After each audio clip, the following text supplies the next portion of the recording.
Shalom à tous et à nouveau bienvenue dans Saint-Iche et Évodie, ce programme dans lequel nous exhortons les femmes ainsi que les hommes à être d'un même sentiment dans le Seigneur. C'est un plaisir de vous revoir après 2 mois de pause pendant l'été et nous sommes là à nouveau pour finir l'année toujours avec ce même objectif, exhorter les hommes et les femmes à être de même sentiment dans le Seigneur. Et nous sommes avec notre intervenante principale, le pasteur Béatrice Bourron. Shalom, pasteur. Shalom, pasteur. Comment est-ce que vous allez? Très bien. Et comment ça se passe après cette pas si courte pause? Ça va. Beaucoup de choses ont changé, mais ça va bien. Amen. Donc l'occasion pour moi de vous rappeler, donc si vous avez une histoire conflictuelle dans le relationnel, que ce soit avec votre famille, dans le domaine sentimental, dans le domaine professionnel, sur une question d'amitié, vous pouvez toujours nous écrire au contact qui s'affiche en dessous et la prophétesse Désirée, à qui nous passons également nos chaleureuses salutations, ainsi que Pasteur Béatrice et leur équipe se chargeront bien entendu non seulement de vous accompagner en off, mais effectivement aussi adapter votre histoire tout en protégeant votre intimité pour exhorter les hommes et les femmes à être d'un même sentiment dans le Seigneur. Aujourd'hui, comme vous avez pu le voir sur les affiches, c'est je suis devenu le sorcier de ma fille. Franchement, c'est quelque chose que je ne me souhaiterais pas et que je ne souhaiterais à Tout à personne. fait. Et donc là, nous allons écouter le témoignage de Jétro, qui est un serviteur de Dieu, et nous revenons pour en parler par la suite.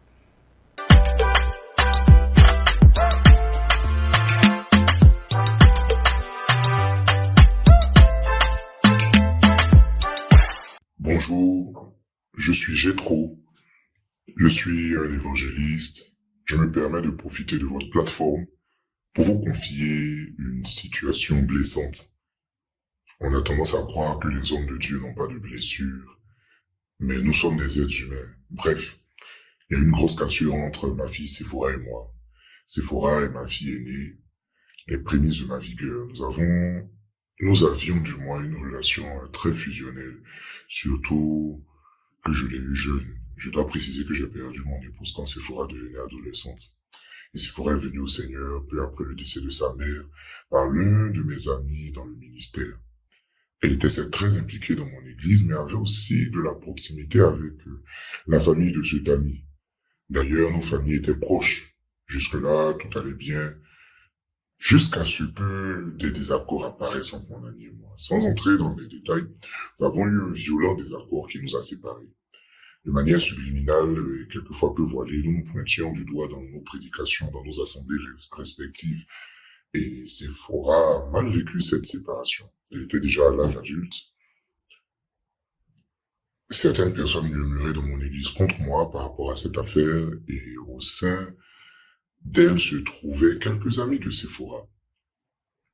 Elles m'ont parlé au début, mais par désir de ne pas salir l'image de mon désormais ex-ami auprès d'elle, je restais évasif sur le sujet. Elle décida d'aller voir mon ami à mon insu. Ce dernier lui monta la tête et lui raconta une version de l'histoire qui n'a absolument rien à voir avec la réalité. En gros, il me présenta comme un sorcier et prétendit que j'avais sacrifié ma défunte épouse pour obtenir de la puissance. Et comment est-ce que je l'ai appris? Au cours d'une dispute avec Séphora. Une dispute qui me paraissait banale entre un père et sa fille, mais malheureusement, elle me cracha tout le venin qu'avait sémé le méchant ami en elle. C'était comme un coup de poignard que j'avais reçu. J'avais constaté cette distance depuis un bon moment. Elle semblait ailleurs. Il y avait des excuses pour s'absenter. Mais je compris enfin ce qu'il y avait. J'étais devenu aux yeux de ma fille un sorcier. J'ai eu tellement mal que je n'ai pas osé aborder le sujet à nouveau avec elle. L'atmosphère était glaciale à la maison. À mon insu, elle a obtenu une opportunité d'emploi dans un autre pays. Elle a décidé d'y aller. Je n'ai pas cherché à l'en empêcher. Elle y a rejoint l'une des branches du ministère du méchant ami. Et quand j'écoute certaines exhortations qu'elle y fait, voilà, pas besoin d'être prophète pour comprendre qu'elle me pointe du doigt, qu'elle me présente sous un mauvais jour. Et je me demande juste comment cela a-t-il pu arriver. Et qu'est-ce que j'aurais pu faire? Euh, Comment est-ce que je peux recoller les morceaux avec ma fille? Euh, je suis, euh, je suis totalement désemparé. Je ne sais que faire.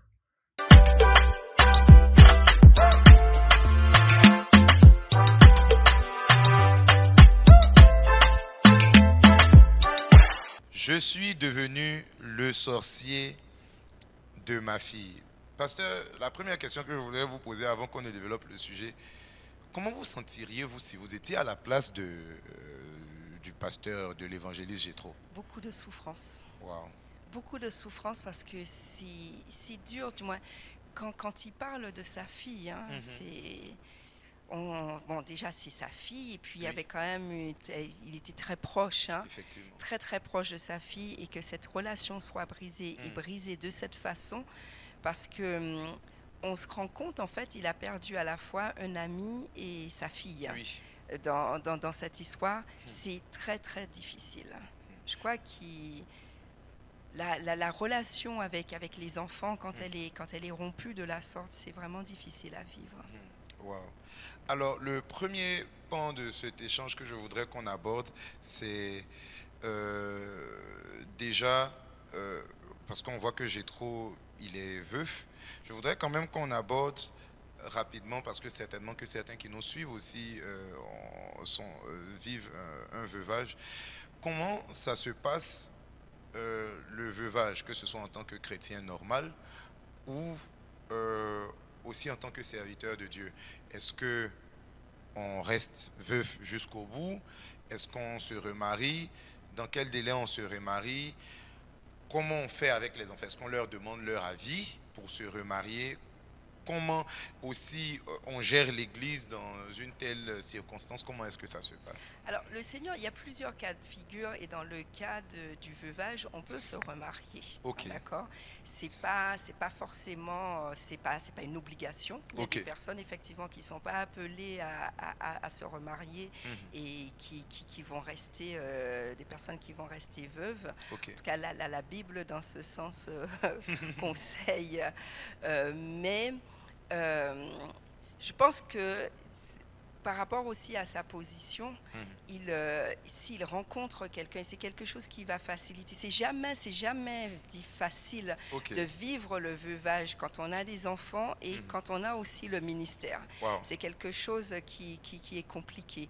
Mais il faudra aussi trouver la bonne personne, ok, parce qu'il y a des enfants, il y a les enfants, il faut aussi cette personne qui puisse accueillir les enfants, mhm, qui puisse accepter aussi le ministère. Donc c'est quelque chose qui doit prendre du temps. ok, Ça doit prendre le temps qu'il faut. C'est vrai qu'on voit des personnes qui se remarient très rapidement, mhm, mais il faut prendre le temps qu'il faut, parce qu'il ok, faut déjà se remettre de la perte de l'être aimé. mhm, Ça peut prendre du temps. mhm, Bon, c'est vrai qu'on va éviter de rester des années dans cette douleur, dans cette tristesse. mhm, C'est vrai que le manque sera toujours là, il y aura toujours cette tristesse, mais il faudra être en mesure aussi de rebondir avec la grâce du Seigneur. Et donc, il faut trouver l'équilibre, ne pas prendre trop de temps pour se remarier, mais ne pas se remarier trop rapidement non ok, plus. Surtout lorsqu'il y a des enfants, les enfants peuvent ne pas comprendre non plus, mhm, voilà, exactement, de se dire oui, que, ben, qu'il a déjà oublié maman très rapidement, est-ce qu'il l'a vraiment aimé? Donc il faut effectivement le temps, il faut beaucoup de sagesse aussi, mhm, hein, pour savoir le bon timing. Et c'est vrai que dans le ministère, bon, on voit des personnes, hein, mhm, célibataires, hein, dans le ministère, hein, ce n'est pas une obligation, hein, quand on mhm, voit dans la Bible, l'apôtre Paul. Donc on peut effectivement, mais c'est vrai que d'avoir cette aide, d'avoir quelqu'un, c'est vrai que ça peut, bon, ça peut aider d'avoir mhm. quelqu'un sur qui s'appuyer. Ok. Alors, avant du coup de passer à un autre chapitre de l'échange, justement, euh, comment faire, justement dans le cas de Jétro, parce qu'il est resté célibataire, donc il a un ministère à conduire, il a aussi une fille à élever. Comment on trouve cet équilibre, surtout dans le cas où, par exemple, il était peut-être très en activité dans le ministère et que, bon, là, du coup, la mère qui permettait à la maison de trouver Tout l'équilibre à n'est plus fait, là. tout à Comment fait. on fait pour jongler? Est-ce qu'on prend du recul par rapport au ministère? Est-ce qu'on confie les enfants aux grands-parents? Quelle sagesse il faut Il lui utiliser? faudra de l'aide. Ok, Déjà, il faut qu'il se dise qu'il ne va pas y arriver seul. ok. Et il va se rendre compte que si il veut tout gérer seul, Mhm. il sera en difficulté. Ok. Il va trouver soit qu'il néglige les enfants, Mhm. soit il néglige le ministère. Ok. Et je pense aussi qu'il faut s'accorder ce temps aussi après la perte d'un être cher. On a envie de se dire, bon, soit on va essayer de pallier un peu cette douleur en se jetant dans le ministère corps et âme, et de se dire, eh ben, si je suis occupée par ailleurs, eh ben, je vais moins ressentir cette douleur. Mais je pense que ça, c'est une erreur. Je Ok. pense qu'après, il faut s'accorder quand même un temps. Hein. Nul n'est irremplaçable. Ok. Il faut s'accorder ce temps, et d'autant plus s'il y a les enfants, il faut accorder ce temps aux enfants. Ok. Parce qu'on a sa douleur à gérer, mais il faut savoir qui a l'enfant aussi, et il Wow. faut accompagner l'enfant à gérer cette douleur. Mm. Et il faut être doublement présent.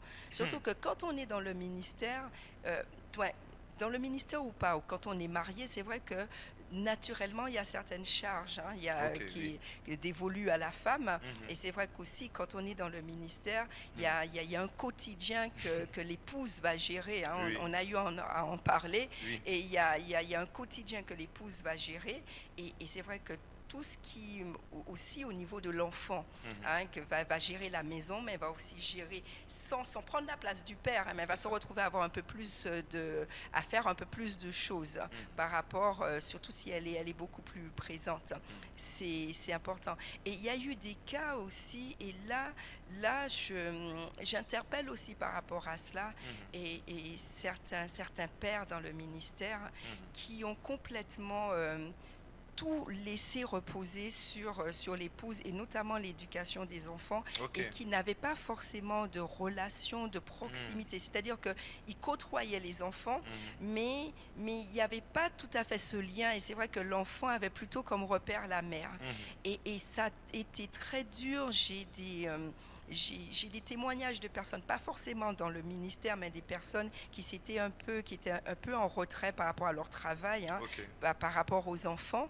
Et lorsque la mère est décédée, ça a été extrêmement difficile, parce qu'il a fallu tout renouer, et Wow. même apprendre à se connaître avec l'enfant. Wow. Donc vraiment tout renouer. Donc c'est pour ça que je dis qu'après la mort de l'être aimé, il faut prendre ce temps. Ok. C'est vrai que le ministère est important, mais ça ne sert à rien d'essayer de pallier ce manque avec le ministère. Il faut prendre ce temps pour l'enfant, Ok. parce qu'il faut aider l'enfant aussi à gérer sa douleur. Il faut gérer sa propre douleur, mais gérer aussi la douleur de l'enfant. Ok. Donc on va déjà prendre ce temps. Ok. Après, effectivement, il faudra l'organisation. Il faudra se dire, bon, là, comment je m'organise? Parce qu'il y a le ministère, il y a le quotidien de l'enfant, et c'est là où il ne faut pas avoir peur de se faire aider, Ok. de demander de l'aide. Ok. Parce qu'on va essayer de tout gérer, on va s'essouffler, on va se fatiguer, et ce sera beaucoup de frustration, parce que on va se rendre compte qu'on ne va pas réussir.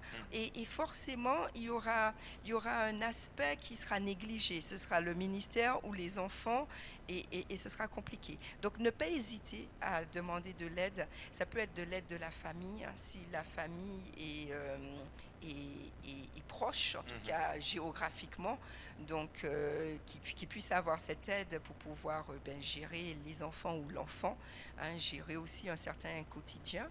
Et puis, s'il n'y a pas de famille proche, même au niveau de l'Église, et il y a juste quelque chose qui me vient à l'esprit comme ça. Ça peut être une femme de l'Église qui va venir aider, et qui, au final, petit à petit, Ouais. mais ça peut être les voix du Seigneur aussi. Oui. Ça peut être une maman, entre guillemets, de l'Église qui va venir apporter son aide au niveau de la maison, et puis qui elle-même peut être aussi veuve. Et puis, on se rend compte qu'au fur et à mesure, il y a quelque chose Effectivement. il y a quelque chose qui se noue. D'accord. Alors, donc juste avant de progresser, si vous deviez donner, justement, parce que vous avez abordé effectivement la question de l'éducation des enfants, si vous deviez donner un conseil, vous étant vous-même mère et aussi dans le ministère, quel conseil, si vous devriez le résumer à un seul, vous pouviez donner aux parents pour justement avoir une bonne relation avec les enfants, tout en servant le Seigneur de tout son cœur. Il faut être présent et l'éducation ne se fait pas à travers les codymes, hein. Ok. Ah, on se dit, bon, ben, mon enfant va à l'église et puis l'éducation ne se fait pas au travers de l'église. L'église va apporter, au-delà de l'écodyme, hein, Ok. l'église va apporter une certaine stabilité, des repères, Ok. mais on ne doit pas se reposer sur l'église. Ok. Pourquoi j'en parle? Parce qu'on voit c'est pas une mauvaise chose, hein, Mhm. mais on voit les enfants des pasteurs sont les enfants de l'église en fait. C'est-à-dire, ils fréquentent très tôt l'église, Oui. ils sont à l'église comme à la maison. C'est pas une mauvaise chose. Mhm. Et c'est vrai que toute l'église devient les tatas et les tontons. Mhm. C'est pas une mauvaise chose. Mhm. C'est très bien que l'enfant, justement, soit associé, puisse associer vraiment l'église de la sorte. Mais le piège, c'est de se dire eh ben, que du coup, comme l'enfant est souvent à l'église, qu'il y a, etc., de tontons et de tatas, ben, de se dire que ce sont les tontons et les tatas et l'église qui s'occupent de l'enfant. Wow. Non, il faut que l'enfant puisse faire la distinction. Ok. C'est-à-dire, voilà, à l'église, ce que l'église, il va recevoir à l'église, mais ce qu'il reçoit à la maison. Et j'ai envie de dire que les premières fois doivent se faire à la maison. D'accord? Amen. Donc les premières fois où on va parler du Seigneur, les premières fois où on va parler de relations amoureuses, les premières fois où on va parler de sexualité, les premières fois à la maison. Ok. Hein, il ne faut pas que les enfants découvrent les premières fois à l'église. Ok. Hein, ça, voilà, bon, ça peut arriver, mais le mieux, c'est vraiment à la maison. Et donc, il faut établir aussi cette communication et Ok. il faut essayer dans la mesure du possible et demander au Seigneur vraiment la sagesse pour être présent et Ok. tenir son rôle. C'est vrai qu'on ne peut pas être tout le temps présent, mais j'ai eu déjà à l'aborder. Quand on est là, ce sont des moments de qualité. Parce qu'on se rend compte que des fois, les enfants rejettent le ministère parce que ce n'est pas le ministère en tant que tel qu'ils Ok. rejettent. Ou même, ça va plus loin, où ils rejettent Dieu. Ce n'est Ok. pas Dieu qu'ils rejettent en tant que tel, mais c'est ce qu'ils ont eu à vivre. Ils ont l'impression que le ministère où Dieu a eu en quelque part à voler le papa ou la maman parce que la présence qui n'était pas là. Et on se retrouve qu'il peut avoir un certain rejet parce que justement la relation a été compliquée. Et donc l'enfant, eh ben, c'est peut-être pas systématique, mais naturellement, on va se dire, ben, c'est l'Église, c'est le ministère C'est ça. ou c'est le Seigneur. Donc, il faut quand même établir, on parle toujours d'équilibre, hein. Il faut vraiment cet équilibre. C'est vrai qu'on ne peut pas toujours être présent, mais quand on est présent, on joue avec les enfants, on passe Ok. du temps, on écoute les enfants, même si à la base, bon, l'enfant va nous raconter quelque chose, ça, bon, on est fatigué, ça ne nous intéresse pas forcément, Oui. on rentre le soir, on est fatigué, mais voilà, simplement de prêter attention. Et puis, il y a des rituels qu'on peut mettre en Ok. place, et c'est très important. Par exemple, la prière du coucher, on la fait ensemble. Ok. Hein, en tout cas, on s'arrange, en tout cas, que ce soit papa ou maman, mais que ce soit l'un des parents qui fasse vraiment la prière du coucher. Ok. Donc, on sait que papa n'a pas été là de la journée, mais j'ai cette satisfaction. Je sais que le temps du coucher, bon, sauf si effectivement il rentre plus tard, mais là, la maman prend le relais. Ok. Et j'ai envie de le dire, c'est-à-dire que celui qui est dans le ministère, que ce soit en tout cas dans la mesure du possible, dès qu'il est à la maison au moment du coucher, que ce soit lui Ok. qui fasse cette prière du coucher. Ok. Et que l'enfant sait, bon, ce soir-là, papa est là, il n'y a pas d'activité à l'église, je sais, ce sera notre moment à nous. Et de vraiment maximiser ce temps du coucher quand on est présent. Hein, on n'a pas pu maximiser en journée, mais ce temps du coucher, on ne va pas l'expédier. Hein. On va prendre le temps, Ok. on va raconter l'histoire, on va prendre le temps d'écouter l'enfant s'il veut raconter la journée, on va prier. Donc c'est instauré. Voilà, je ne suis pas en train de dire qu'il faut être un surhomme ou ou Wonder Woman. Non, c'est de maximiser ces temps qu'on peut passer avec les enfants, de maximiser et de voir comment on peut s'organiser. Si aujourd'hui je peux aller chercher l'enfant à l'école, j'y vais. Si je peux faire les devoirs, j'y vais. Mais ne pas se dire que comme je suis dans le ministère, toutes ces choses, eh ben, c'est l'autre Ok. qui va gérer. C'est de vraiment trouver sa place dans ces choses. Ce sera peut-être pas tous les jours, mais de se dire, bon, il faut qu'au moins une fois dans la semaine, que je puisse avoir ce temps pour l'aider à faire ses devoirs. Il ne faut pas que l'enfant se dise que ben, ça, c'est toujours maman, Mhm. mais de se dire que ça peut être aussi papa, Ok. hein, et vice-versa. Et c'est vraiment très important. Ok. Alors, le deuxième pan que je voudrais qu'on aborde, c'est justement la gestion des amitiés dans le ministère. Alors, on voit que l'évangéliste Jétro, il avait un bon ami de longue date. Et puis, à un moment donné, ça s'est compliqué. La première question que je veux poser, c'est de savoir euh, comment on, on- comment on entre en amitié dans le ministère. Est-ce que c'est sur la base de la notoriété, comme on est tous les deux connus, donc on décide d'être amis? Est-ce que c'est sur la base de la localisation géographique, comme on exerce le ministère tous les deux dans la même ville? Est-ce que il faut obligatoirement que on ait déjà été amis avant le ministère? Pas forcément. Comment est-ce qu'on s'y prend?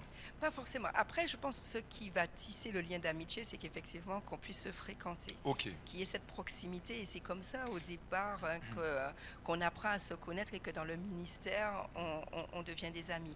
Et je pense que c'est extrêmement important d'avoir des amis dans le ministère. Ok.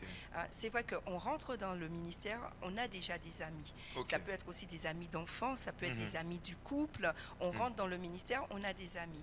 Mais je pense que c'est extrêmement important. Soit effectivement des amis qu'on a eu à avoir avant suivent à peu près le même cheminement Ok. que nous, Mhm. hein, et du coup deviennent aussi des amis du ministère. Oui. C'est vrai que ça, c'est très bien. Ou ça peut être aussi des personnes qu'on n'a pas connues avant le ministère Ok. et qu'on a découvert. Et pourquoi c'est extrêmement important dans le ministère d'avoir des amis qui sont dans le ministère également? Mhm. Parce que ce sont des personnes qui vont comprendre certaines choses, Ok. hein, et on a besoin de cette oreille, et on a besoin aussi des conseils de ces personnes. Donc vraiment, moi, je conseille, vraiment dans le ministère, c'est vrai que ça, c'est sensible, on se dit que c'est sensible, mais c'est important d'avoir c'est important d'avoir des amis dans le ministère qui vont comprendre, hein, qui vont comprendre ce qu'on peut traverser, qui peut comprendre même quand on a une phase, parce que dans le ministère, il y a certaines choses qu'on commence à vivre. Par exemple, on peut vivre la dépression dans un ministère et de se dire, mais bon, voilà, un pasteur qui vit la dépression, ce ne sera pas forcément très bien vu, ce sera pas... Mais au-delà de l'épouse, hein, qui connaîtra la situation, d'avoir quelqu'un dans le ministère et qui va permettre qui va permettre de m'accompagner à ce niveau-là, c'est important. On a besoin aussi des amis dans le ministère par rapport à la confession. Ok. C'est important, Ok. parce qu'il y a certaines choses où on aura besoin, voilà, on aura besoin de se confesser ou de parler, où on sait qu'il y a eu un péché, il y a Ok. eu quelque chose, et que d'avoir quelqu'un dans le ministère pour pouvoir confesser cette chose, Ok. et pour que le pasteur lui-même puisse nous accompagner. Ok. Hein, que je prends par exemple, bon, c'est quelque chose qui me passe par l'esprit, ça peut être l'adultère, ou quelque chose d'autre qui a eu à se passer, et je pense que c'est important d'avoir quelqu'un dans le ministère où Ok. ou des problèmes avec la pornographie, la masturbation. J'ai été étonnée, il y a eu un sondage qui a été fait aux États-Unis, et j'ai été étonnée du nombre de pasteurs qui pouvaient répondre en toute sincérité à ce sondage, disant que en étant dans le ministère, qui étaient en train de lutter avec la pornographie ou la masturbation. C'est vrai que les fidèles ont tendance à mettre sur un piédestal les pasteurs, mais il y a aussi, ils peuvent tomber dans ces choses. Et je trouve que d'avoir un ami dans le ministère qui va accompagner, pourquoi je dis ami? Parce que qu'il n'y ait pas aussi ce jugement. C'est vrai qu'on peut être accompagné par un autre pasteur, mais c'est pas la même chose. Mais l'avantage de l'ami, si c'est un véritable ami, qui va accompagner sans le jugement, et qui sera vraiment présent. Et là aussi, c'est important d'avoir un ami. C'est important d'avoir l'ami dans le ministère aussi, et bien, quand on doit faire face à certains défis, que l'ami lui-même a eu à faire face à ces défis, il sera de bons conseils. Oui. Donc moi, vraiment, c'est quelque chose, avec la petite expérience que j'ai, c'est vraiment quelque chose que j'encourage dans le ministère, de pouvoir avoir des amis. Hein, c'est important.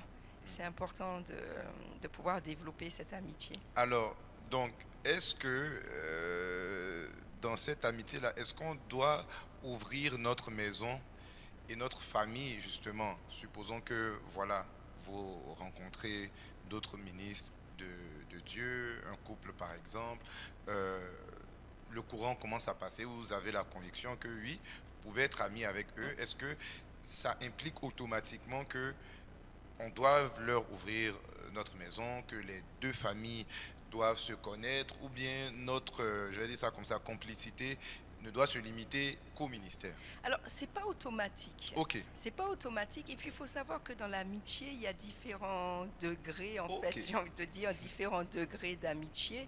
Il y a ok, des amitiés d'une saison aussi. ok, Hein, donc, ça, c'est pas obligatoire. ok, C'est pas obligatoire. C'est vrai que l'amitié peut rester dans le cadre du ministère. ok. Mais c'est vrai que si on a une amitié qui se développe, Mhm. si on est vraiment proche, naturellement, on va ouvrir aussi la maison et ça peut devenir aussi après une amitié de couple, c'est-à-dire Mhm. le couple devient ami voilà, avec l'autre Couple, couple, ok. les enfants se fréquentent. Mhm. Moi, j'ai pas d'objection par rapport à ça. Mhm. En tout cas, si c'est quelque chose, les liens qui se tissent sont forts, Mhm. oui, pourquoi pas?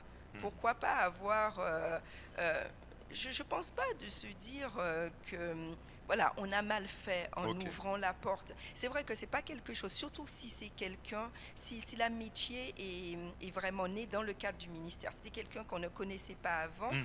euh, c'est sûr qu'on ne va pas forcément le faire tout de suite. Ok, Et puis c'est quelque chose qui va évoluer. ok. Hein. Si c'est un ami, moi je raisonne comme ça. Hein. Si c'est un ami, on va commencer, on va l'inviter à la maison. On va Mhm. l'inviter à la maison, on va l'inviter à manger à la maison. Et puis au fur et à mesure, si les choses voilà, Mhm. ça passe Mhm. entre les deux couples, les Oui. épouses, ça passe, les enfants, ça passe. C'est quelque chose qui sera amené Mhm. à évoluer. Donc je Effectivement. pense que ça dépend. Mais il ne faut pas forcément se fermer à ça et Ok. de se dire non, non, non, ça reste dans le cadre du ministère. Mhm. Et voilà. Et je pense qu'il ne faut pas non plus s'en vouloir. Mhm. Si effectivement on a ouvert la maison, il y a eu une amitié et Mhm. qu'il y a eu une trahison, il ne Mhm. faut pas non plus s'en vouloir et avoir cette culpabilité de se dire que non, j'aurais pas dû aller à... Ok. Voilà, non. Je pense que c'est tout à fait sain d'avoir ce type d'amitié Mhm. et je trouve que c'est très bien parce que ça permet aussi, moi je pars du principe que l'épouse doit connaître les amis de son époux et Et vice-versa, vice-versa. hein, qui doivent se connaître. Mhm. Donc, et que ça aille plus loin, pourquoi pas. Mhm. Et c'est bien d'avoir, en tant que couple pastoral, Mhm. d'avoir une amitié assez avancée avec un autre couple. Mhm. Hein, c'est tout à fait ça. Mhm. Alors, je saisis la balle au bon, justement parce que vous avez abordé la question de la trahison dans le cadre de l'évangéliste Jétro.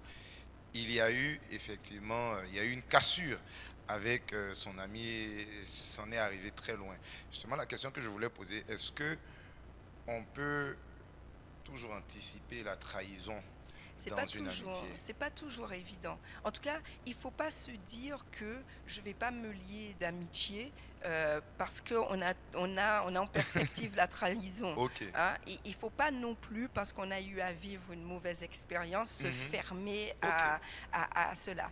Pas du tout. En tout cas, quand on rentre dans une amitié, en tout cas j'espère, on ne se dit pas que il va être déloyal ou quelque chose Ok. va se passer.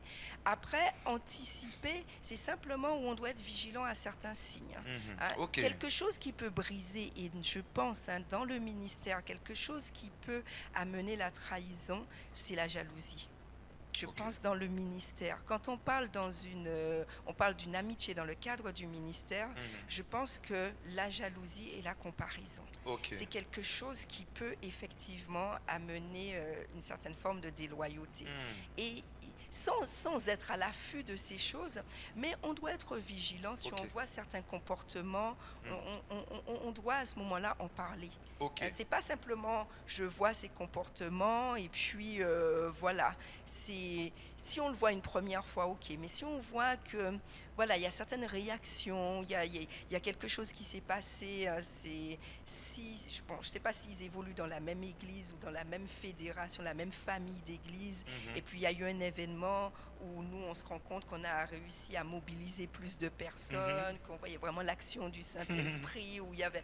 Et que, bon, qu'il y ait une première remarque par rapport à ça, on ne va pas forcément se focaliser. Mais si Ok. on voit que c'est quelque chose que systématiquement on fait une remarque, ou on va essayer de dévaloriser quelque chose qui a été fait, là, ça va interpeller. Et c'est pas simplement de me dire, bon, ça m'interpelle, je vais prendre mes distances. Ça m'interpelle, mais comme c'est mon ami, je vais en discuter. On Ok. va en discuter. Il faut qu'on en parle. Ok. Hein, c'est ça aussi l'amitié. Quand quelque chose, c'est pas toujours tout va bien et puis toujours de douces paroles.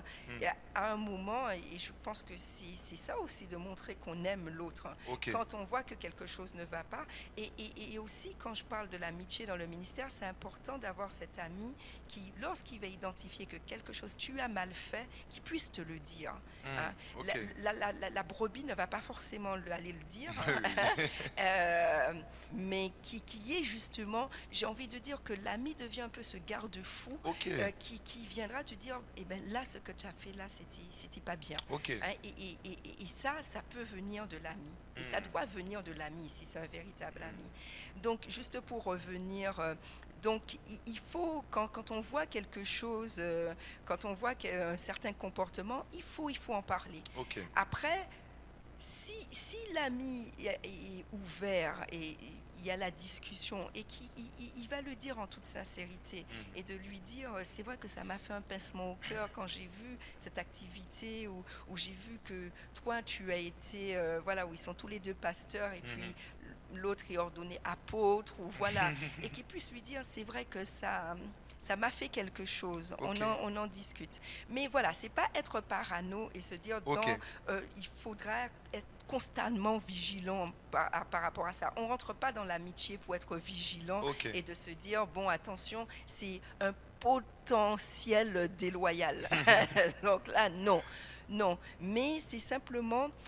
Je crois que le Saint-Esprit rend sensible à ça. Pasteur, Ok. je pense que tu as déjà senti aussi ces choses Oui. où tu sens que c'est quelque chose qui peut paraître anodin pour quelqu'un d'extérieur, mais tu sens que tu n'as pas été tranquille C'est ça, avec oui. cette réaction.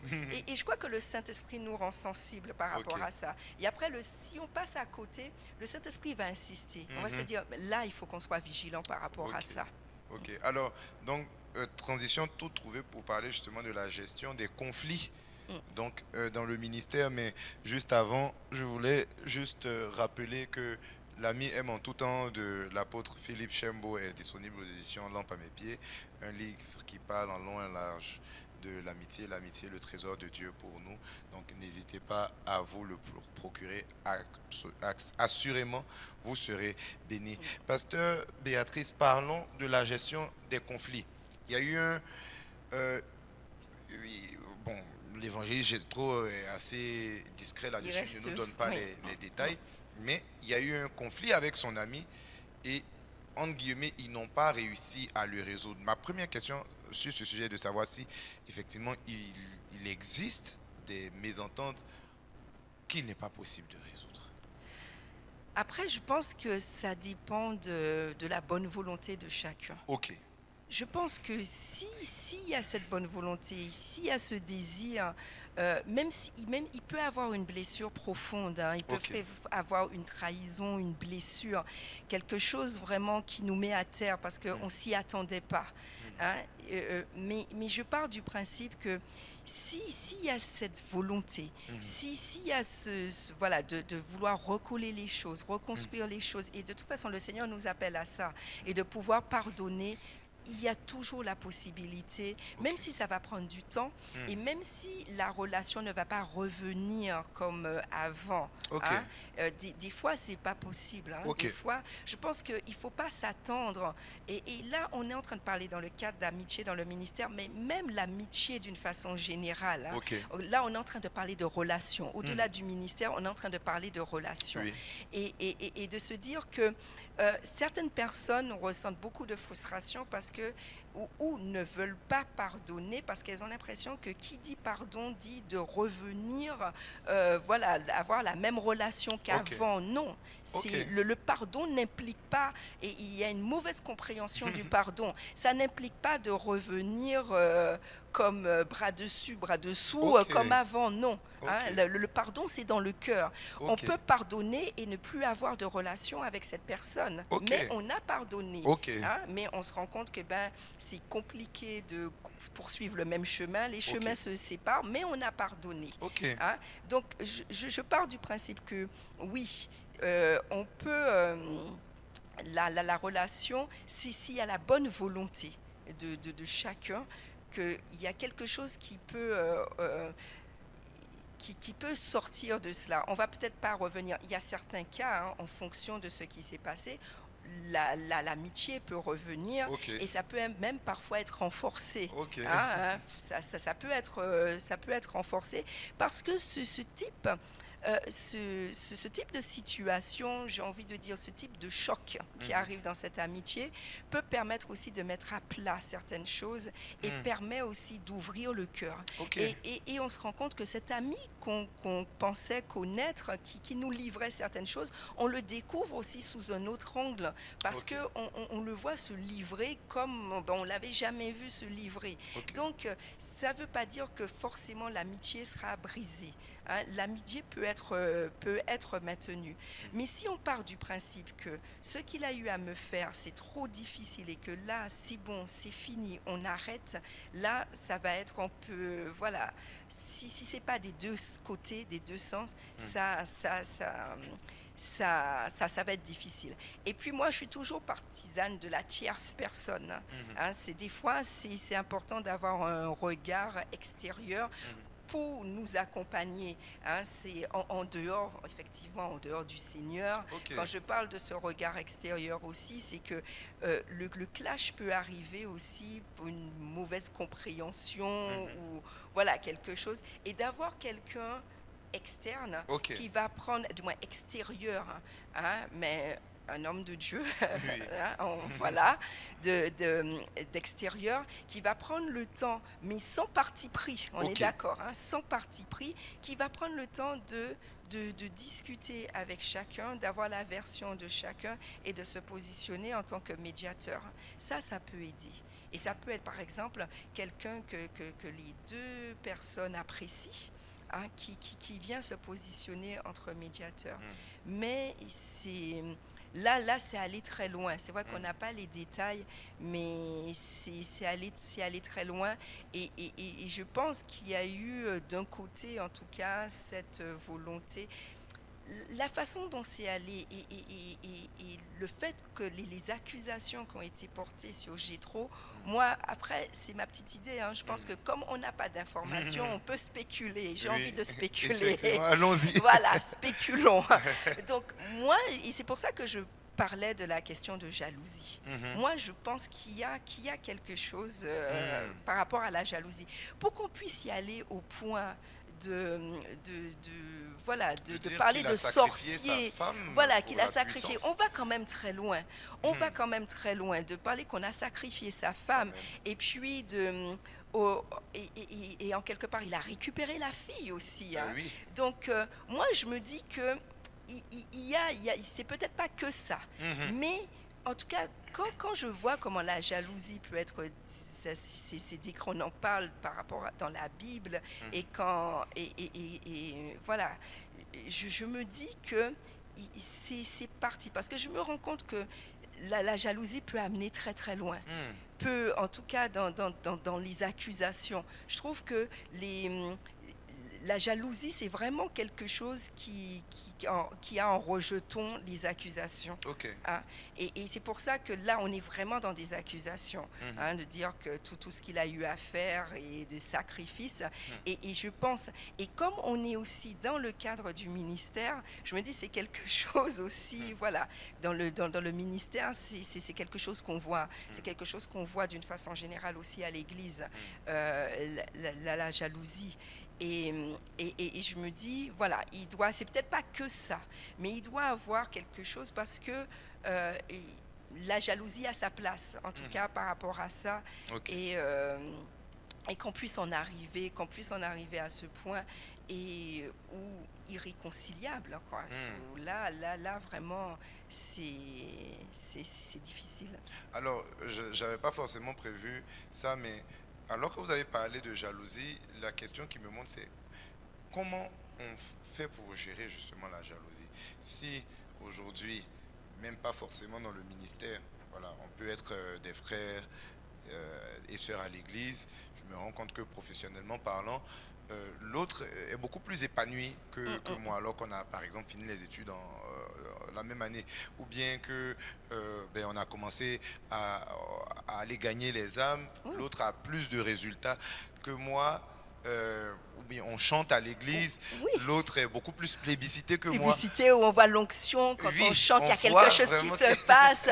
Ou ça peut être aussi où on sait en quelque part qu'on a cet appel, on est proche de quelqu'un et on voit que cette personne est présentée Mhm. et Et que nous, ben, nous on est voilà. toujours dans l'ombre. Voilà, et je vais parler de choses très concrètes, hein, Mhm. qui se vivent à l'église. Au-delà, il y a la jalousie aussi par rapport au mariage, Oui. ça c'est clair. Mais simplement où on voit qu'on prête attention à quelqu'un, en particulier l'église, le pasteur va Mhm. prêter attention, que cette personne va être, va conduire une exhortation, Oui. et là, ça naît comme ça, hein. Mhm. C'est pas forcément quelque chose, on y pense. C'est pour ça que je dis, il faut être très, très vigilant par rapport à la jalousie. Ok. Parce que c'est pas simplement, je me dis, je sais, je suis de nature jalouse. Il y a des personnes qui disent, je suis de nature Mhm. ainsi. C'est pas toujours comme, c'est pas comme ça que ça fonctionne. C'est Ok. que on n'est même pas conscient qu'on a ça en nous, en tout cas qu'on a Hmm. une racine. Et c'est parce qu'on est exposé à une certaine situation Ok. que ça commence à germer. Et Hmm. si on ne traite pas, et on doit déjà savoir que discerner que la jalousie, l'envie, là, on est sur une œuvre de la chair. Ok. Et on doit déjà discerner qu'est-ce que c'est. Que ce n'est pas la peine qu'on t'impose les mains, qu'on aille chasser un esprit de jalousie. À la base, après, ça peut devenir un esprit. Ok. Mais quand ça naît, là, à la base, c'est Une œuvre une de la œuvre de chair. la Waouh. chair. Si c'est pas traité, effectivement, ça peut Hmm. ouvrir la porte à un esprit. Mhm. Mais c'est pas se dire, d'accord, je suis consciente que je suis jalouse, donc là, pasteur, priez pour moi pour la délivrance. Non, ça se passe pas comme ça. Ok. Une œuvre de la chair, ça se traite. Et c'est pas le pasteur qui va traiter l'œuvre de la chair. Ah. Hein? Ok. La chair, ça se crucifie. Waouh. Et c'est pas le pasteur qui va se crucifier à notre place. Non, c'est la personne qui devra crucifier l'œuvre de la chair. Hmm. Donc ça, ce sera un travail à faire vraiment avec le Seigneur. Ce sera vraiment... on doit être aussi conscient de ça. Mais il y a plein de choses, des petites choses qui se passent à l'église. Hmm. Ça peut être aussi, la dernière fois, au mois de juin, le prophète Anthony a eu à prêcher dessus. Une excellente prédication. D'ailleurs, je vous encourage à aller à l'écouter, la prédication du 29 juin sur la comparaison. Ok. Et ça peut naître simplement de ça, où à la base, eh ben, on commence à se comparer, on voit quelqu'un qui a été mis un peu plus en avant, et donc, et ça, il faut pouvoir, dès le début, identifier ça et traiter ça. Parce que lorsque ça s'installe, c'est vraiment difficile. C'est vraiment difficile après. Mais c'est vrai que ça peut s'installer assez rapidement. Et je me rends compte à l'église. Hein. À l'église, souvent on voit que certaines disputes. Et là, Saint-Tiché, il vous dit à la base, quand on parlait justement des sœurs, là, de pouvoir d'être d'un même sentiment. Et souvent, on se rend compte que c'est la jalousie. Ça part de la jalousie. Et après, ça prend des proportions. Donc c'est vraiment, faut être vigilant par rapport à ça. Ok. Alors, parlons maintenant de la déloyauté. Dans cette histoire, il y a eu une fracture entre Jéthro et son ami. Ils ont commencé à faire chemin séparé. Et Jéthro nous apprend que certaines personnes dans son église murmuraient contre lui et le prenaient comme le fautif. Il y avait même des gens de l'entourage de sa fille Séphora, ce qui va déjà même créer aussi du ressentiment dans le cœur de Séphora jusqu'à aller vers son ami, entendre certaines choses et puis décider carrément de se séparer de son père. La première chose que je voudrais demander, c'est en tant que pasteur, quand on a des circonstances de déloyauté dans notre assemblée, qu'est-ce qu'on fait? Quand on a des gens déjà qui commencent à murmurer, qu'est-ce qu'on fait? Quand il y a une opposition ouverte, qu'est-ce qu'on fait? Quand on voit qu'il y a des gens qui commencent à se refroidir sans dire mot, qu'est-ce qu'on fait? Je vais être assez cash. Quand on est on est pasteur et par exemple des collaborateurs commencent à se montrer déloyaux et puis ils commencent aussi les signes de la déloyauté, on se rend compte aussi que on commence à avoir un parti pris Ok. dans l'Église. On voit qu'on va prendre position au niveau de l'Église. Certaines personnes vont prendre position. C'est ce dont l'apôtre Paul parlait par rapport à l'Église de Corinthe, Oui. où on va se rendre compte qu'à l'Église, ça va peut-être pas se dire ouvertement, mais certaines personnes vont se dire, voilà, de Paul, d'Apollos, voilà, on va voir ces choses. Là, on se dit, il y a des loyautés. Ok. Les personnes commencent à se dire, bon, moi, c'est tel.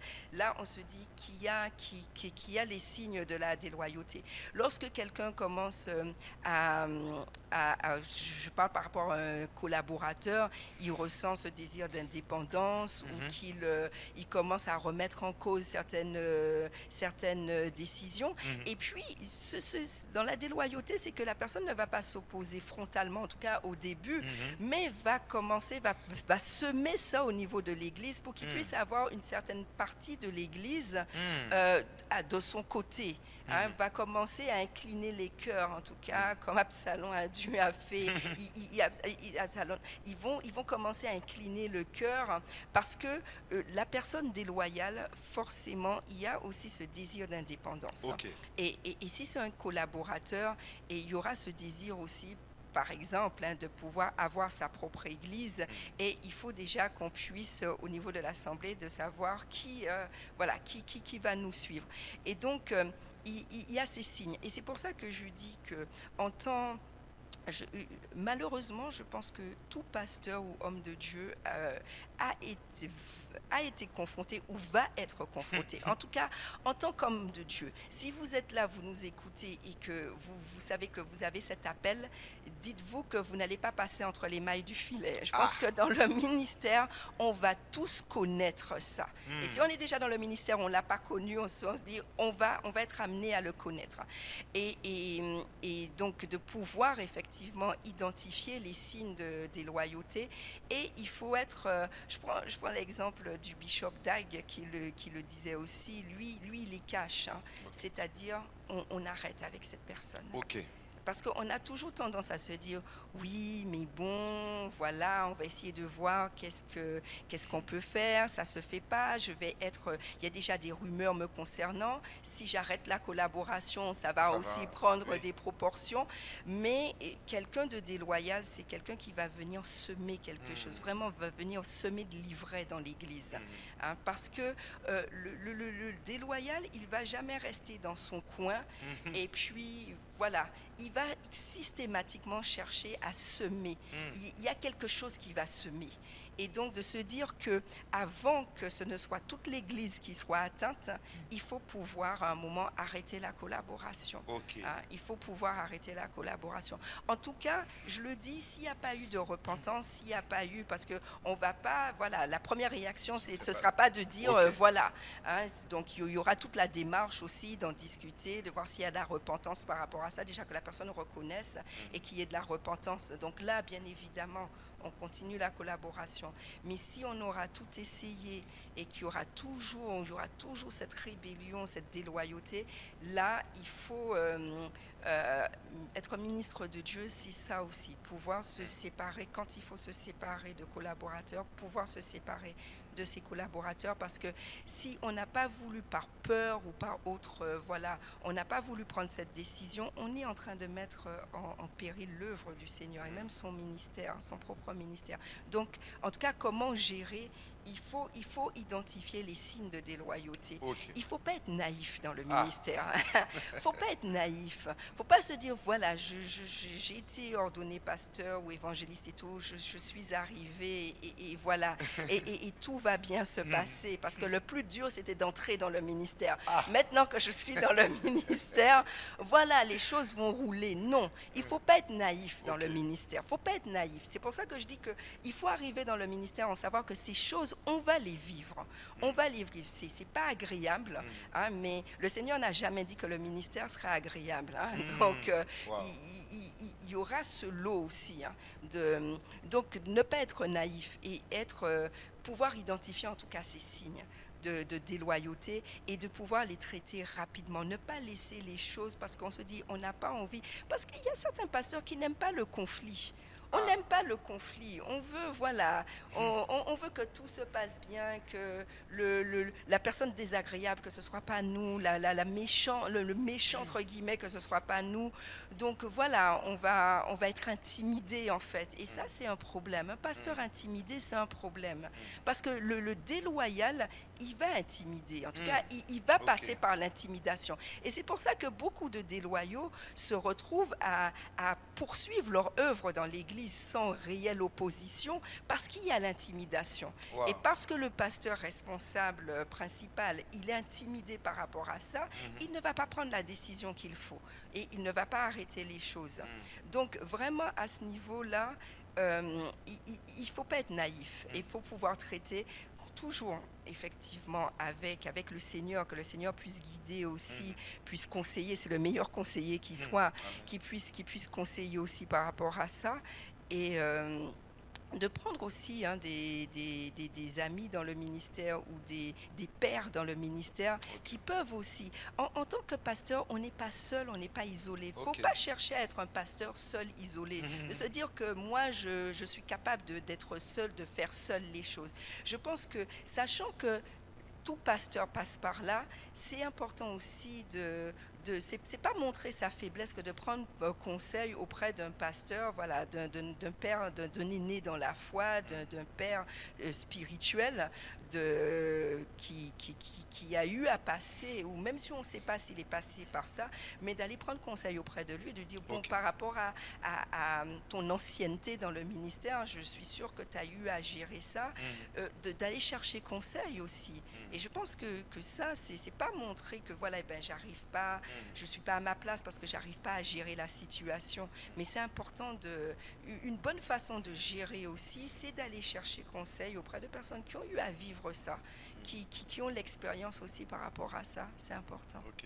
Et du coup, quand on a donc des gens dans l'assemblée qui commencent à murmurer, comment est-ce qu'on s'y prend? Est-ce que il faut leur exposer la situation qui cause les murmures, comme par exemple justement dans le cas de Gétro avec son ami? Est-ce qu'il faut dire pourquoi on n'est plus amis? Non.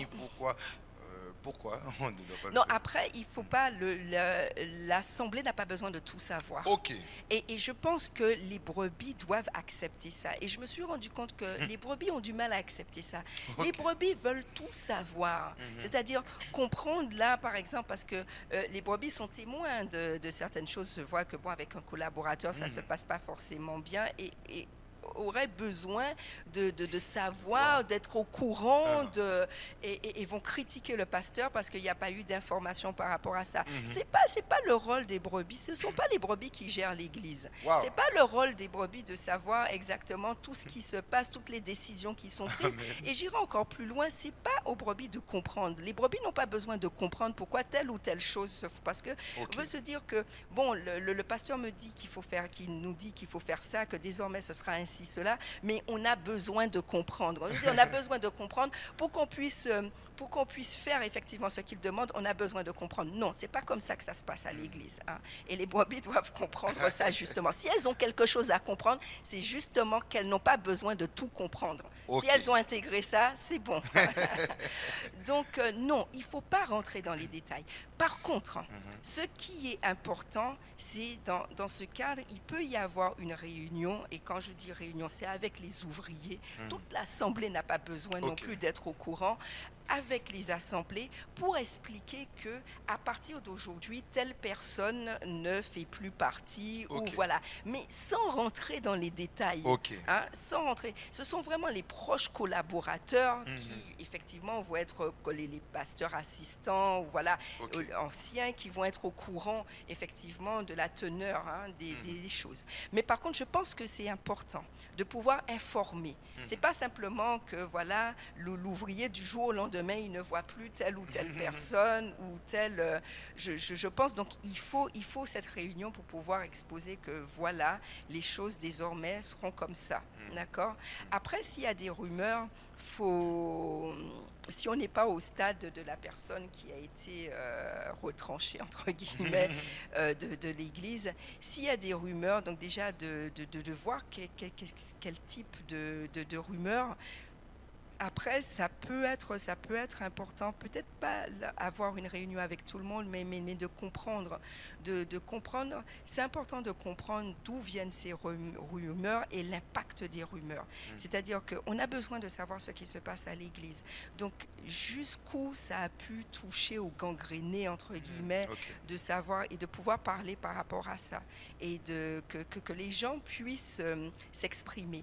Ok. Mais faut pas aller chercher à se justifier. Ok. Faut pas aller chercher à apporter des arguments, à essayer de rallier les personnes. C'est Ok. pas notre rôle.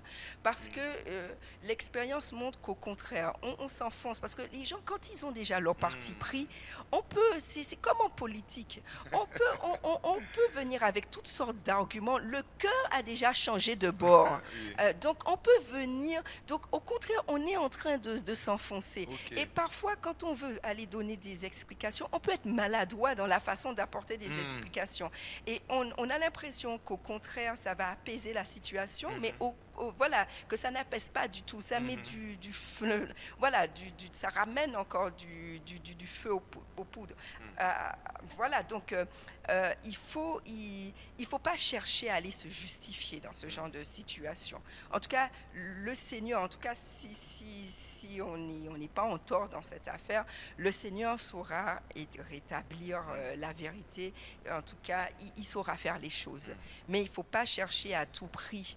Hein, c'est quand on est déshonoré en quelque part, et je crois que c'est surtout dans ces situations, le Seigneur prend plaisir à rétablir, en tout cas, à rétablir son enfant, à gérer ces situations. Faut pas aller de soi-même donner les explications et puis d'entrer dans les détails. Non.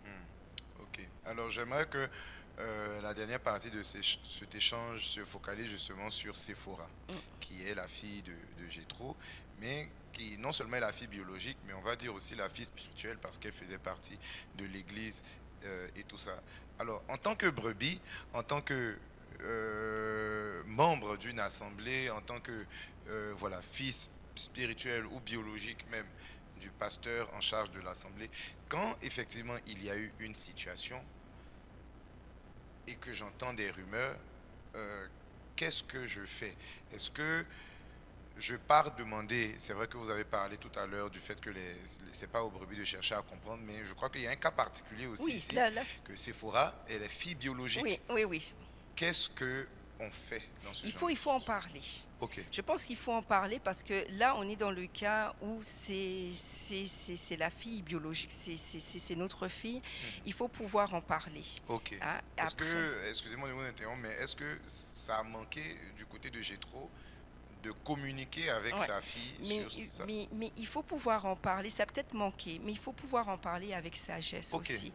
Hein, on a l'impression, et je pense que ça c'est un problème, lorsque les enfants des pasteurs sont au courant d'absolument tout. Hein, ça c'est un problème. C'est Ok. pas l'enfant qui porte la charge. Ok. C'est vrai qu'il y a un degré d'information qu'il faut donner.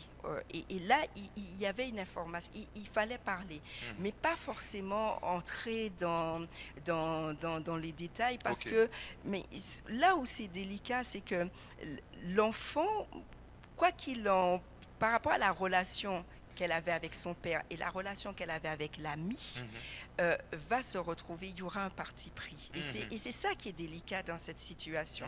Parce que, obligatoirement, elle va elle va se sentir tiraillée Mhm. entre les deux. Parce qu'on nous dit quand même, il y a quand même une amitié. Déjà, Oui. déjà, il y avait cette relation avec son père Oui. qui était fusionnelle. Mhm. Et puis, il y avait aussi cette Voilà, amitié. c'est ça. Et donc, à la base, il y a un déchirement. Et pourquoi il faut parler à l'enfant? Parce que l'enfant, elle a été spectatrice de ça. Oui. Et elle ne comprend pas, et c'est pour ça qu'elle est allée vers L'autre. pour avoir une explication. Et c'est dommage, parce que ça aurait été intéressant d'avoir aussi le témoignage de l'ami et Oui. d'avoir aussi De de Sephora. Et elle, je pense qu'à la base, déjà, c'est quelque chose qui lui a fait mal. Mhm. Parce que les deux personnes, entre guillemets, je peux dire les deux personnes qu'elle apprécie et qu'elle aime là, Mhm. c'est se déchirent. Il y a eu scission. Et elle a voulu, et je pense aussi qu'elle a voulu chercher aussi cette explication, ce qui est tout à fait naturel, mais aussi parce que je pense qu'il y a manqué d'explication Ok. au niveau de son père. Ok. Je pense que le père n'a pas voulu, je me rappelle plus si c'est dit Oui. ou pas, mais n'a pas voulu vraiment aborder la question. Et ça a été un problème. Ok. Parce que là, ça avait déjà nourri quelque chose en elle. Mhm. Et je pense que c'est pour ça que l'ami il y avait déjà quelque chose en elle, et ça a été encore plus facile de semer ce qu'il a semé. Mhm. Parce que le fait de se dire que forcément, quand on a cette opposition, on ne veut pas nous dire, on a l'impression, alors qu'on a une telle relation, Mhm. on a l'impression que voilà, c'est quelque chose de tellement grave, où on ne fait pas confiance.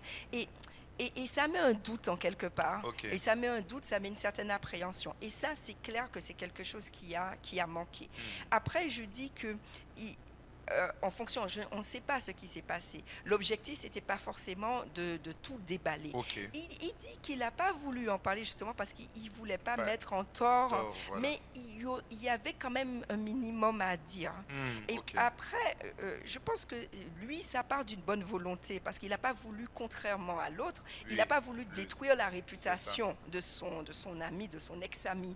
Donc ça partait d'un bon sentiment. Mhm. Mais il a été un peu maladroit par rapport à Ok. ça, sachant de la façon où ça pouvait affecter sa fille.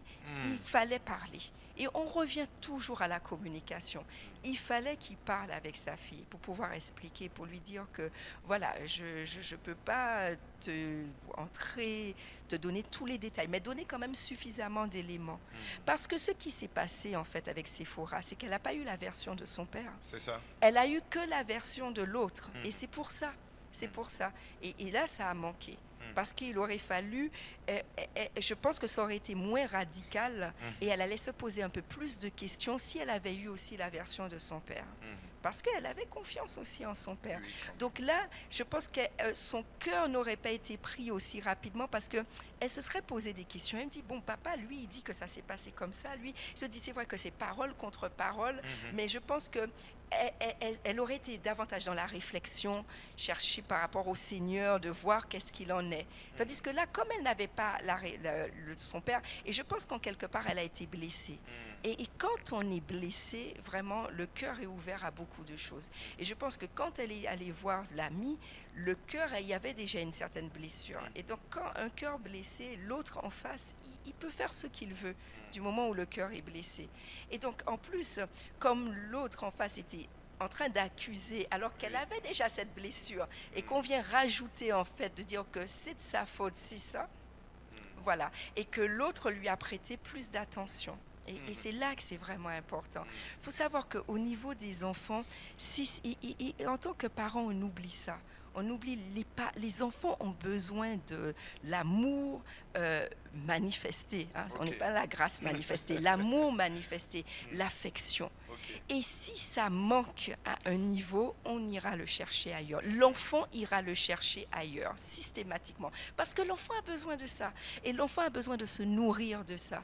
Donc si elle a manqué de cette attention et de cette affection, entre guillemets, au niveau de Jéthro, et que l'ami, lui, l'a accueilli et lui a donné ce qu'elle attendait, ben voilà, son cœur a été détourné.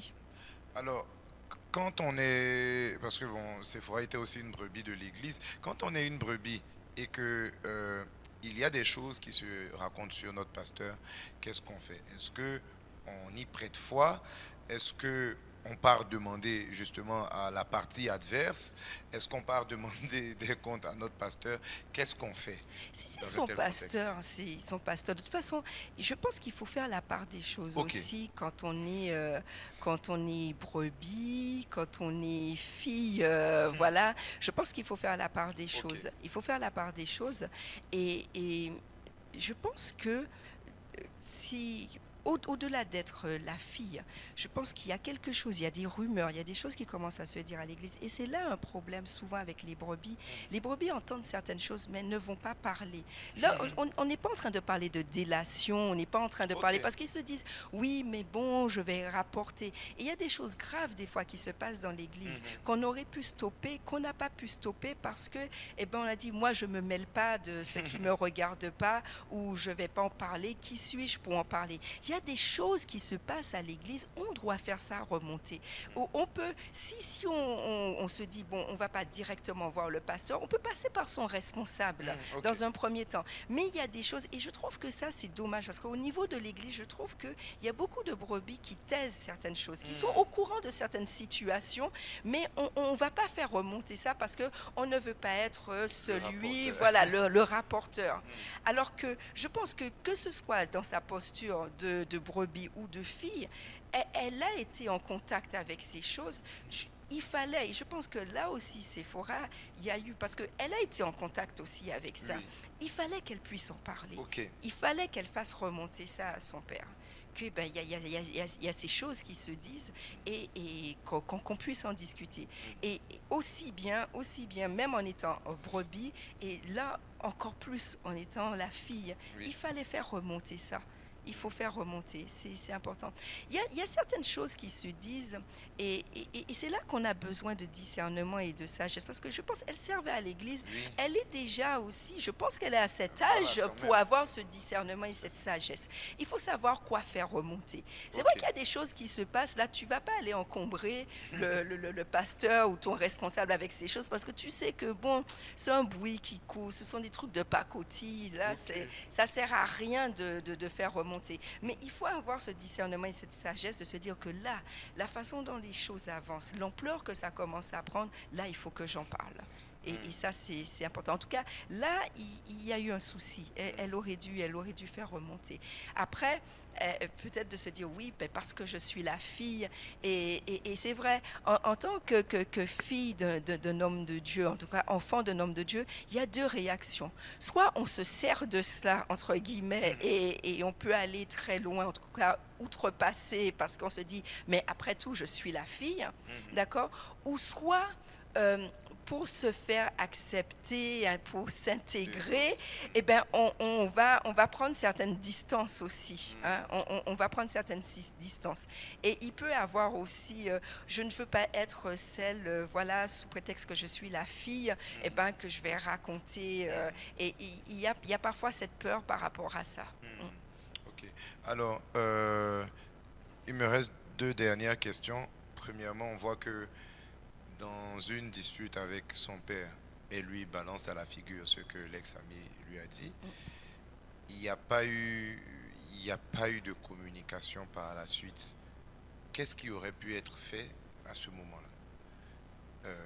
Après, justement, qu'elle ait craché au visage de son père que ben, t'as tué maman pour avoir de la puissance. Qu'est-ce que Jétro aurait pu faire là? Est-ce que il aurait dû, donc comme il a fait, bon, quelque part se murer parce qu'il était blessé et se dire que bon, de toute façon, l'enfant m'a déshonoré, ou bien est-ce qu'il aurait Non, dû surtout pas. faire un pas vers elle? Comment est-ce que ça aurait pu être géré? Il peut y avoir ce pas, mais c'est vrai que là, on voyait que le cœur était conquis. En tout cas, qu'elle puisse sortir cela, et c'est assez violent. Hein. Quand même. C'est quand même assez violent. C'est quand même assez violent. Donc, qu'il est, en tout cas, je pense que sur le coup qu'il n'ait rien fait, c'est quelque chose qui peut se comprendre Ok. aussi. Parce que je pense que lui, il devait déjà encaisser tout ce qui a été dit.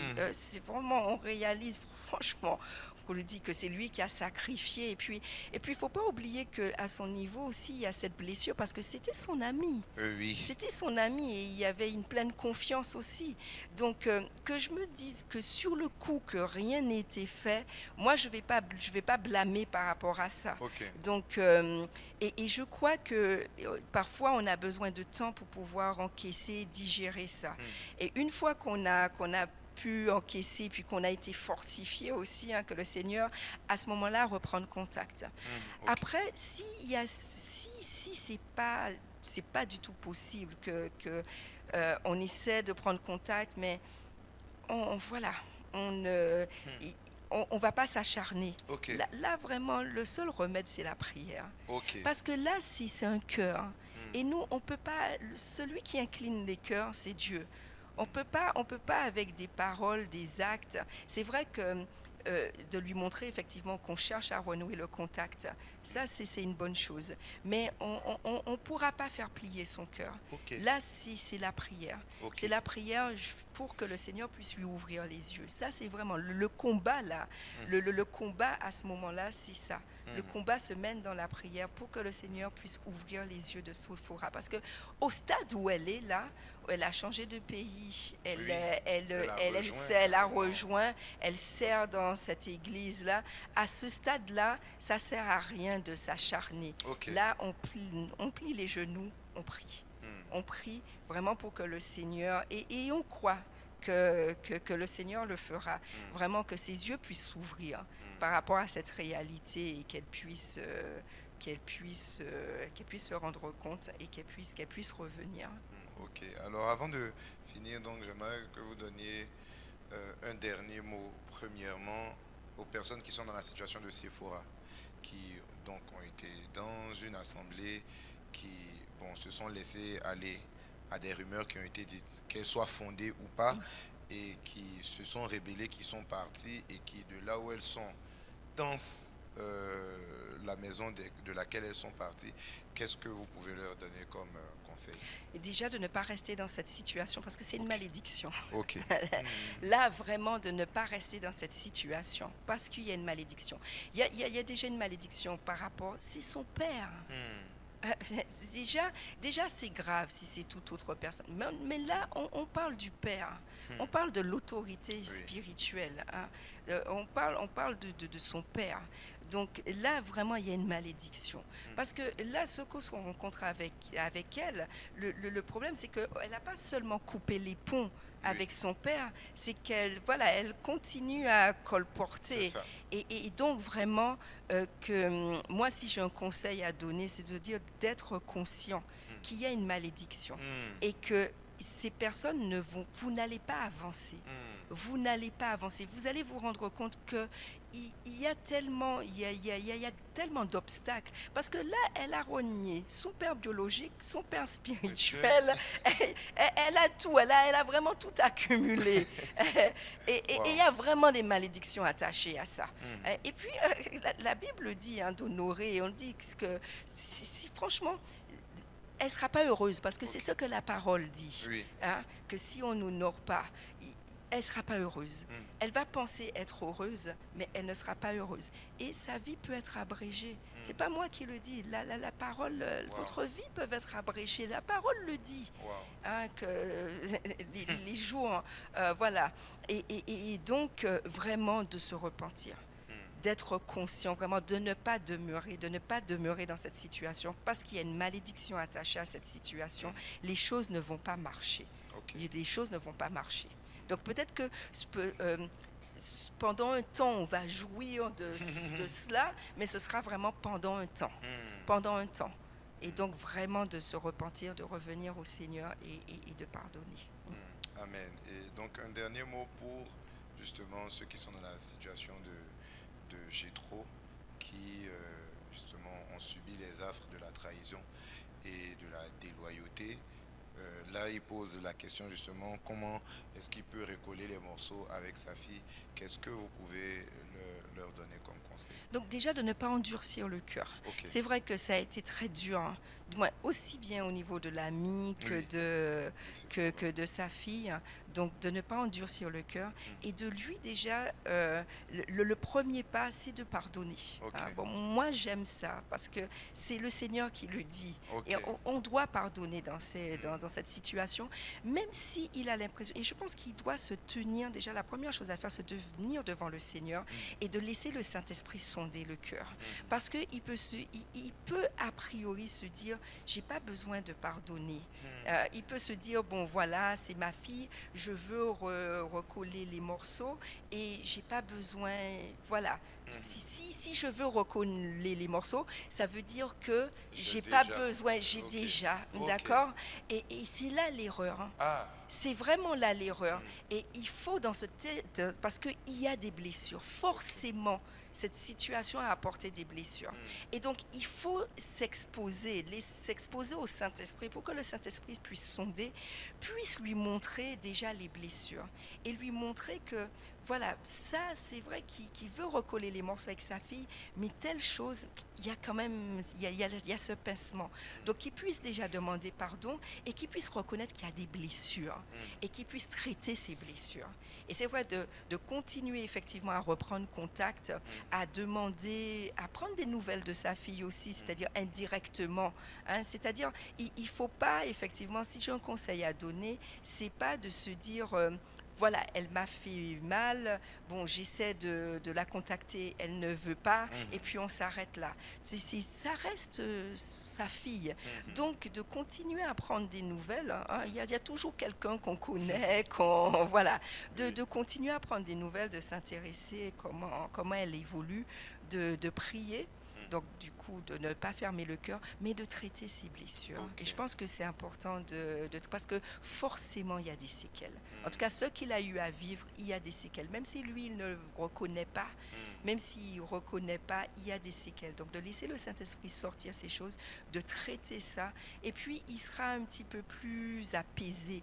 Parce que même mine de rien, c'est vraiment le Saint-Esprit qui sonde. Même mine de rien, il peut dire, il veut vraiment recoller les morceaux, mais peut-être qu'à l'intérieur, il y a de la colère, et que ces morceaux-là qu'il veut recoller, ce contact qu'il veut avoir avec sa fille, peut-être qu'il y a quand même une racine de colère, Ok. d'amertume, donc qu'il puisse être traité aussi à ce niveau-là, c'est important. Amen. Amen. C'est sur cette note que nous allons nous arrêter pour l'émission de ce jour. Je suis devenu le sorcier de ma fille. Je prie euh, pour ceux qui sont des enfants que vous ne considériez pas vos parents biologiques ou spirituels comme vos sorciers et que les parents aussi, que vos enfants ne vous considèrent pas comme leurs sorciers. Saint-Tiche et Evodi, c'est fini pour aujourd'hui. Nous nous retrouvons donc début novembre pour à nouveau exhorter les hommes et les femmes à être d'un même sentiment dans le Seigneur. On se dit shalom, à bientôt, que Dieu vous bénisse. Shalom.